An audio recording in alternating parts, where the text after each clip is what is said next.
Liu Qingge dengan singkat dan komprehensif berkata, racunmu. Yui Qingyuan juga menggunakan suara yang hanya mereka bisa mendengar untuk mengatakan, benar.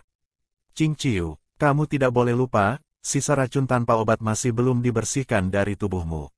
Berikan keamanan para murid puncak Qingqing untuk kami tangani.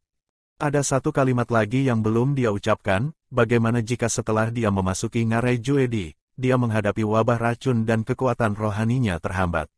Dikelilingi oleh banyak monster, itu akan benar-benar seperti berteriak setiap hari bahkan tanpa gema untuk menjawabnya. Shen Qingqiu menggelengkan kepalanya dan berkata, dengan murid-murid yang mengalami kesulitan, bagaimana Sifu bisa bersembunyi di panggung tinggi dan bersantai? Sejak kapan ada alasan seperti ini? Jika saya tidak dapat melindungi murid saya sendiri, maka saya tidak perlu menjadi pemimpin puncak dari puncak Qingqing saya lagi. Juga, dia adalah orang yang penting untuk memicu adegan kunci. Jika dia tidak tiba di tempat kejadian, tidak ada cara untuk melanjutkan. Ding dong, sistem mengingatkan, membangun citra positif lebih awal, menjadikan penjahat sebagai karakter 3 dimensi, B-Point plus 30. Dalam hatinya, Shen Qingqiu memutar matanya, ini dianggap memberi saya gula atau morfin sebelum menusuk saya dengan pisau. Saran Yui Qingyuan agar dia tidak pergi tidak berpengaruh, jadi dia hanya bisa dengan enggan mengatakan, maka Anda harus berhati-hati. Jika Anda tidak dapat menghadapi sesuatu, segera hubungi kami melalui teknik pendengaran agar kami dapat mendukungmu. Shen Qingqiu tidak pesimis dengan kemampuannya sendiri untuk menghadapi monster seperti mereka. Selain kepercayaannya pada tingkat kultivasi dan kekuatan spiritualnya, ia juga memiliki satu bonus tambahan lainnya. Terhadap monster dalam Proud Immortal Demon Way, Shen Qingqiu memiliki minat yang jauh lebih besar pada mereka daripada para saudari. Dia mungkin tidak dapat mengingat bahwa protagonis perempuan menghadapi keluhan kecil dan pergi dengan Luo Binghe untuk menonton bintang di suatu tempat, rasa istimewa protagonis perempuan ketika melakukan pa-pa-pa, atau kadang-kadang bahkan lupa untuk mencocokkan nama dengan orang tersebut, tapi dia pasti ingat sifat dan kelemahan setiap monster dengan jelas. Jika Anda benar-benar harus menemukan sesuatu pada dirinya untuk dipegang sebagai jari emas, maka hanya ada titik ini. Di Ngarai Juedi, Luo Binghe sedang mengurus dan menenangkan saudara dan saudari bela diri yang jiwanya tampaknya telah meninggalkan tubuh mereka dan berserakan, memegangi tanah mereka. Pada saat seperti ini, mereka benar-benar tidak bisa berlarian jika monster baru muncul atau orang-orang tersesat lagi. Itu hanya akan membuat situasinya semakin buruk. Angin malam berhembus kencang. Di 4 sisi dan dari 8 arah datang suara hantu manusia yang tidak dapat ditentukan atau makhluk iblis yang menangis. Mereka yang kurang berani sudah memeluk kepala mereka dan menangis dengan sedih. Wajah Qin Wanyewi pucat, tetapi setelah melihat Luo Binghe bersandar pada pohon dengan pedang Zeng yang disandarkan di pangkuannya, waspada dan tenang saat dia membantu memblokir invasi gelap bagi mereka yang bersamanya, dia tidak bisa menahan perasaan hangat manisnya madu mengalir ke dalam hatinya. Jika Shen Qingqiu ada di sini, dia akan sangat gembira, saudari, Anda telah jatuh cinta padanya. Jiwa penggosip terbakar. Pada saat ini, suara sisi susu mengalir dari hutan. Tatapan Luo Binghe menjadi dingin. Kekuatan spiritual berkumpul di tengah telapak tangannya, siap digunakan. Dari semak-semak, semakin keras, terdengar suara sesuatu bergerak. Ketika semakin dekat, hati orang-orang naik ke tenggorokan mereka.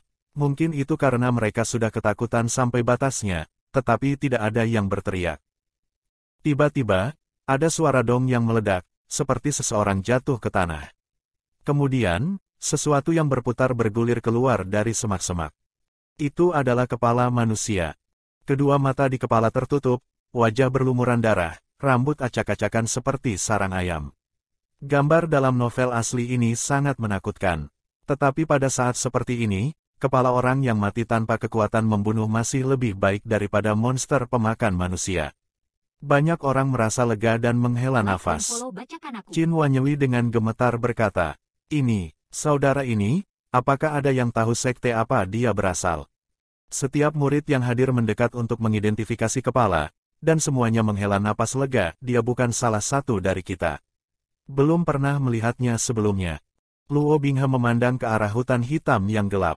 Dalam benaknya, dia berpikir, kepala di sini dan tubuh harus di dekatnya. Aku harus melihat pakaiannya dan mencari tahu murid sekte mana dia. Dia meningkatkan kekuatan spiritual di telapak tangannya dan berjalan menuju kegelapan. Seperti yang diharapkan, mayat kaku berbaring di balik hutan gelap, mengenakan jubah biru berair. Itu pasti murid Tian Yi Overlook. Luo Binghe hanya melihat ujung jubahnya sebelum dia menghela nafas. Murid semacam ini pasti telah memasuki konferensi aliansi abadi untuk mendapatkan pengalaman, hanya saja dia tidak akan mengira dia akan mengalami kecelakaan yang tidak terduga dan menyerahkan hidupnya. Dia terus melihat ke atas dan dilanda teror. Di atas leher mayat ini, masih ada kepala yang terpasang dengan baik.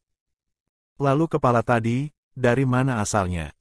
Luo Binghe dengan cepat kembali, Zeng yang keluar dari sarungnya, cahaya putih meluapi pedangnya saat dia berteriak, menajuh dari kepala itu. Kata-kata itu baru saja diucapkan ketika kepala yang telah berbaring dengan damai di tanah tiba-tiba membuka matanya. Mata marahnya bulat dan melihat banyak orang.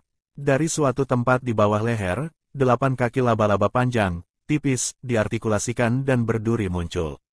Melompat. Sudah terlambat bagi orang terdekat untuk menghindarinya, dan itu melompat ke kepalanya. Dia berteriak dengan gila dan mengeluarkan pedangnya dan mengayunkannya dengan liar, sementara orang lain berusaha menghindarinya. Luo Binghe tidak berani menggunakan pedangnya tanpa berpikir, seandainya dia tidak menusuk makhluk itu tetapi kepala orang itu.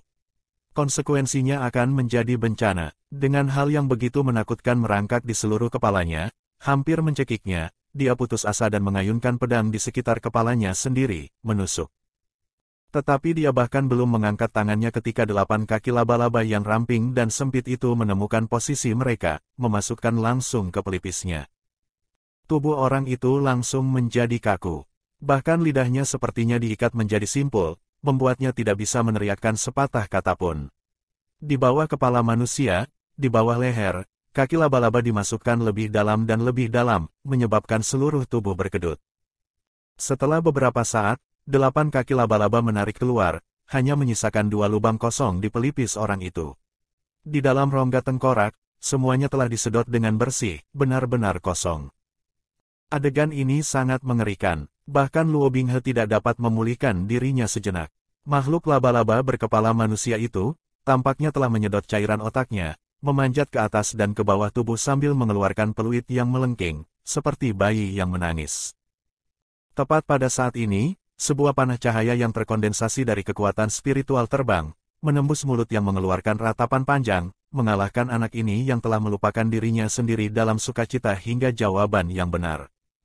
Dalam keheningan yang tiba-tiba dan keterkejutan yang membingungkan dari orang-orang, Shin Qingqiu menggosok telinga yang sedikit terluka dari semua teriakannya, menyesuaikan lengan bajunya dan muncul di tempat kejadian, dengan nada rendah. Menyebarkan kipas kertasnya dengan goyang dan memegangnya sehingga menutupi separuh wajahnya, Shin Qingqiu berkata dengan sedikit suka, sangat berisik.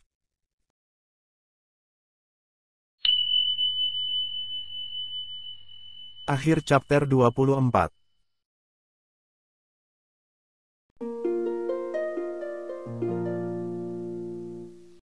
Jika Anda suka video ini, silakan like dan subscribe akun YouTube @bacakanaku untuk mendapatkan update audio novel lainnya. Terima kasih.